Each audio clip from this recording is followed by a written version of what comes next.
Hello students, welcome to my YouTube channel Anytime Accountancy. Please subscribe my channel and press the bell icon for latest update. So students, आज की video में हम बात कर रहे हैं accounting for revaluation of assets and liabilities when there is change in the profit sharing ratio of existing partners.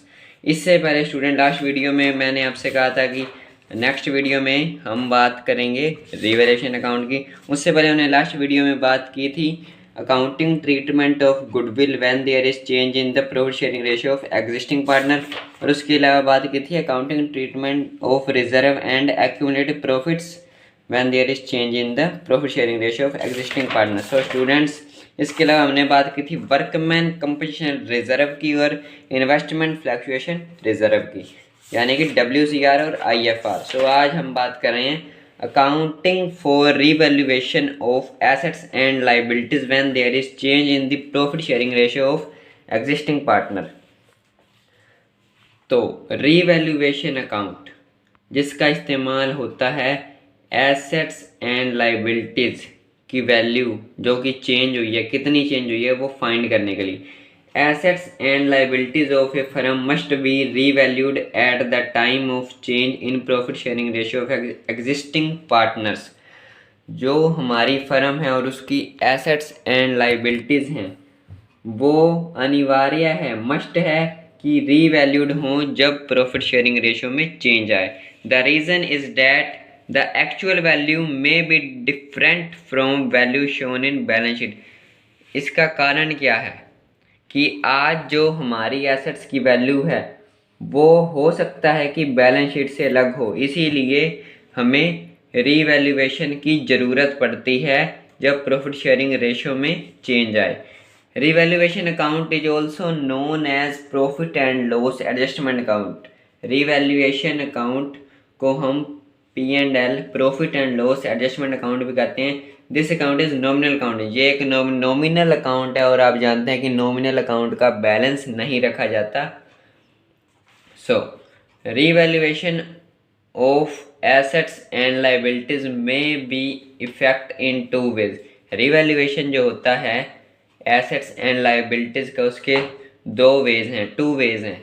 First है when revised value are to be recorded in the books। जब revised value जो होगी, जो value में change आएगा, वो जब books में रिकॉर्ड की जाए। और सेकंड केस है when revised values are not to be recorded in the books of accounts, means recorded in books। जब रिवाइज्ड वैल्यू रिकॉर्ड ना की जाए। सबसे पहले हम इसकी जर्नल एंट्रीज कर लेते हैं। केस ए जो है, flowing entries are passed in this case. Case A की बात करें, when revised value are to be recorded in books of accounts. तो फर्स्ट एंट्री है for decrease in value of assets. इसकी एंट्री होगी revaluation account debit to assets account. आप जानते हैं कि एसेट्स का बैलेंस होता है डेबिट, तो जब एसेट बढ़ेंगी तब होती हैं डेबिट। यहाँ पर हम बात करें डिक्रीज की, यानी कि एसेट्स की वैल्यू कम हुई तो रीवैल्यूएशन अकाउंट डेबिट होगा और एसेट हो जाएंगी क्रेडिट, क्योंकि एसेट की वैल्यू कम हो रही है। अब बात करते हैं सेकंड एंट्री की, जो है for decrease in the value of liabilities. Liabilities account debit to revaluation account. इसका मीनिंग क्या है कि लाइबिलिटीज जब कम होंगी तब एंट्री क्या होगी, तब लाइबिलिटीज अकाउंट डेबिट होगा और रीवैल्यूएशन अकाउंट क्रेडिट होगा। मींस क्योंकि हम जानते हैं लाइबिलिटीज बढ़ती हैं तो क्रेडिट होती हैं, यहाँ पर कम हो रही हैं तो डेबिट होगा लाइबिलिटीज अकाउंट और क्रेडिट होगा revaluation account. For increase in value of asset, third entry है हमारी, जब एसेट की वैल्यू इंक्रीज हो तब एसेट्स अकाउंट डेबिट। एसेट की वैल्यू बढ़ती है तो आप जानते हैं डेबिट होती है, assets account debit to revaluation account. और फोर्थ एंट्री है for increase in value of liabilities. जब लाइबिलिटीज की वैल्यू इंक्रीज हो, आप जानते हैं लाइबिलिटीज का बैलेंस होता है क्रेडिट, जब बढ़ेगा। So revaluation account debit to liabilities account, इसकी एंट्री हो जाएगी when increase in value of liabilities. So next हम बात करते हैं on the basis of above entries. revaluation account or P&L adjustment account is made. So format of revaluation account. So revaluation account, debit side credit side. सबसे पहले हम बात करते हैं क्रेडिट साइड की। So by increase in value of assets, जब assets की value increase होगी तो वो आएगी क्रेडिट साइड में। एंट्रीज भी देख लेते हैं एक बार फिर से। यहाँ पर देखिए, जब एसेट्स की वैल्यू इंक्रीज हो रही है तब रीवैल्यूएशन अकाउंट क्रेडिट है। सो रीवैल्यूएशन अकाउंट की क्रेडिट साइड में एसेट्स वह by increase in value of assets आ गया। और क्या आएगा, by decrease in value of liability, जब लाइबिलिटी की वैल्यू डिक्रीज होएगी। यहाँ पर भी इस एंट्री में भी रीवैल्यूएशन अकाउंट क्रेडिट है। सो रीवैल्यूएशन अकाउंट की क्रेडिट साइड में आ जाएगा bye decrease in the value of liabilities.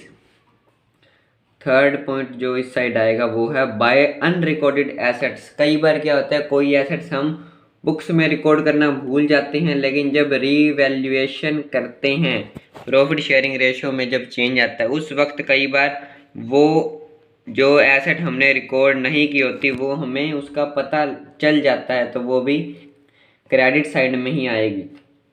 Debit side में आने वाली आइटम्स जो हैं वो भी देख लेते हैं। To decrease in value of assets, जब एसेट्स की वैल्यू कम होगी तब वो रीवैल्यूएशन अकाउंट के डेबिट साइड में आएगी। यहाँ पर देखिए जो कि हमारी फर्स्ट एंट्री थी, इसमें रीवैल्यूएशन अकाउंट डेबिट था तो रीवैल्यूएशन अकाउंट की डेबिट साइड में आ गया टू एसेट्स, देख लीजिए। उसके बाद है to increase in value of liabilities, जब लाइबिलिटीज इंक्रीज होंगी, जो कि हमारी लास्ट एंट्री थी। इसमें भी revaluation account debit to liabilities है। सो रीवैल्यूएशन अकाउंट की डेबिट साइड में आ जाएगा टू इंक्रीज इन लाइबिलिटीज। इसके अलावा आएगा टू अनरिकॉर्डेड लाइबिलिटीज, जिस तरह से अनरिकॉर्डेड एसेट थी उसी तरह से कई बार हो सकता है कि हम कोई लाइबिलिटी रिकॉर्ड करना भूल जाएं तो वो भी इस साइड आएंगी, जो कि है रीवैल्यूएशन अकाउंट की डेबिट साइड। अगर डेबिट साइड क्रेडिट साइड से ज़्यादा है तो आएगा लॉस, और लॉस ट्रांसफ़र होगा पार्टनर्स के कैपिटल और करंट अकाउंट में। और जब क्रेडिट साइड डेबिट साइड से ज़्यादा होगी तो आएगा profit, to profit on revaluation transfer to partners capital और current account in old ratio. So अब हम बात करते हैं इसकी एंट्रीज की। When revaluation account shows profit, जब रिवैल्यूएशन अकाउंट प्रॉफिट शो करेगा तब revaluation account debit to partners capital account, partners का कैपिटल अकाउंट क्रेडिट हो जाएगा। और जब रिवैल्यूएशन अकाउंट लॉस शो करेगा तब पार्टनर्स का कैपिटल अकाउंट जो होगा वो डेबिट हो जाएगा और टू में आ जाएगा रिवैल्यूएशन अकाउंट। हम इसका प्रैक्टिकल क्वेश्चन करते हैं जिससे आपको समझ आ जाएगा। A, B, C and D were partners sharing profit in 3:2:3:2। Partners हैं 4 ABCD, उनका रेशो ये है 3:2:3:2। On 1 April 2016 their balance sheet of ABCD as on 1 April 2016। Asset side में फिक्स एसेट 8,25,000 की और करंट एसेट्स हैं 3 लाख की। इधर लाइबिलिटी साइड में कैपिटल है ए की 2 लाख, बी की 2,50,000, सी की 2,50,000 और डी की 3,10,000। टोटल हो गया इनका 10,10,000। इसके अलावा इस साइड है सन्ड्री क्रेडिटर्स 90,000 के और वर्कमैन कंपनसेशन रिजर्व भी है 25,000 का। From above date they decided to share 4:3:2:1। वो अपना रेशो चेंज कर रहे हैं और न्यू रेशो जो है उनका 4:3:2:1 है। The claim against the WCR means workman compensation reserve के अगेंस्ट जो क्लेम है वो एस्टिमेटेड है 30,000 का। और सेकंड है फिक्स एसेट डेप्रिशिएटेड बाय 25,000 से फिक्स एसेट को डेप्रिशिएट करना है, prepare revaluation account. So revaluation account credit side debit side. और फिक्स एसेट्स की बात करें तो वो भी कम हो रही हैं और यहाँ पर आप देख रही हैं हमारे पास बैलेंस शीट में बैलेंस शो हो रहा है 25,000 WCR का और एस्टिमेटेड है 30,000, तो ये भी लॉस है।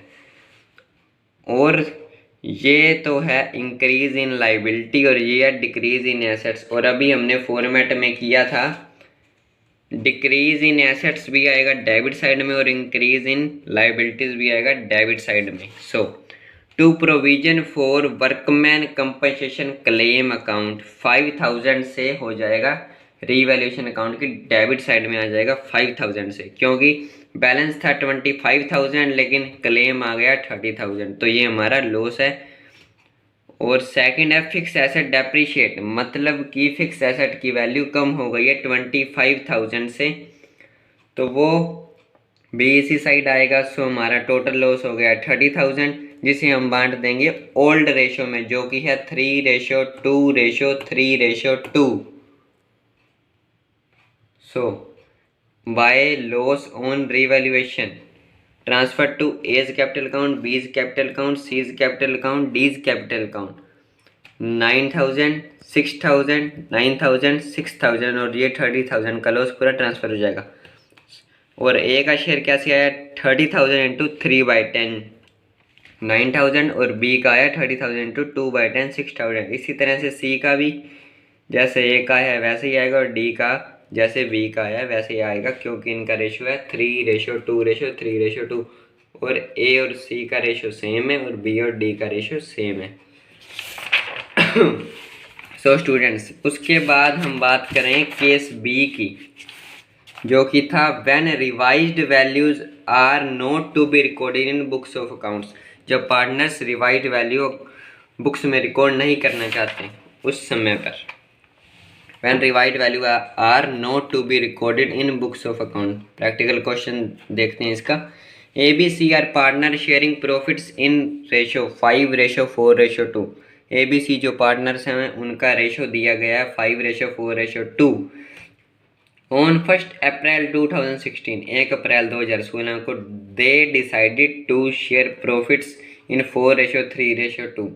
उन्होंने अपना रेशो चेंज किया है और 4:3:2 में अब वो प्रॉफिट्स आगे बांटना चाहते हैं। On that date there was a general reserve 34,900, उस समय पर 34,900 रुपये का 34,900 का एक जर्नल रिजर्व भी है। And loss on revaluation of assets and liabilities was 5,200, और हमें लॉस दिया हुआ है, हमें एसेट्स और लाइबिलिटीज को रीवैल्यूएट जब हमने किया उस समय पर लॉस जो हुआ है 5,200 का, वो हमें क्वेश्चन में गिवन है। It was decided adjustment will be made without altering figures. Partners figure से छेड़छाड़ नहीं करना चाहते, उसमें कोई भी अल्टर नहीं करना चाहते। पास एंट्री पास करनी है हमें। सबसे पहले सॉल्यूशन में है जर्नल रिजर्व जो कि था 34,900 का, और उसके अलावा जो लॉस था 5,200 का वो हो जाएगा इसमें से लेस, तो हमारे पास बैलेंस आ जाएगा 29,700। सो सबसे पहले ए बी सी जो पार्टनर्स हैं उनका ओल्ड रेशो 5:4:2 गिवन है, न्यू रेशो 4:3:2 गिवन है। सबसे पहले हम इससे सेक्रीफाइस और गेन निकाल लेते हैं पार्टनर्स। ए का old share 5/11 - 4/9 LCM 99, 45 - 44 1/99 sacrifice. B का देख लेते हैं 4/11 - 3/9 99 एलसीएम 36 - 33 3/99, ये भी सेक्रीफाइस कर रहा है। अब ए और बी पार्टनर जो हैं वो दोनों सेक्रीफाइस करें, यानी कि सी जरूर गेन कर रहा होगा। चलिए देख लेते हैं। 2/11 - 2/9 18 - 22, यहाँ पर माइनस का 4 आ रहा है, इसका मीनिंग गेन है और गेन सी कर रहा है, यानी कि सी जो सेक्रीफाइस कर रहे हैं, यहाँ पर सेक्रीफाइस कौन कर रहा है, ए एंड बी, उन्हें कंपनसेशन देगा, कंपनसेट करेगा।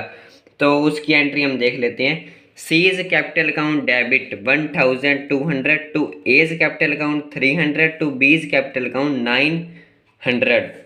सी का कैपिटल अकाउंट डेबिट हो जाएगा और ए और बी का कैपिटल अकाउंट क्रेडिट होगा, क्योंकि ए और बी सेक्रीफाइस कर रहे हैं और सी गेन कर रहा है, और गेनिंग पार्टनर कंपनसेट करेगा सेक्रीफाइसिंग पार्टनर्स को।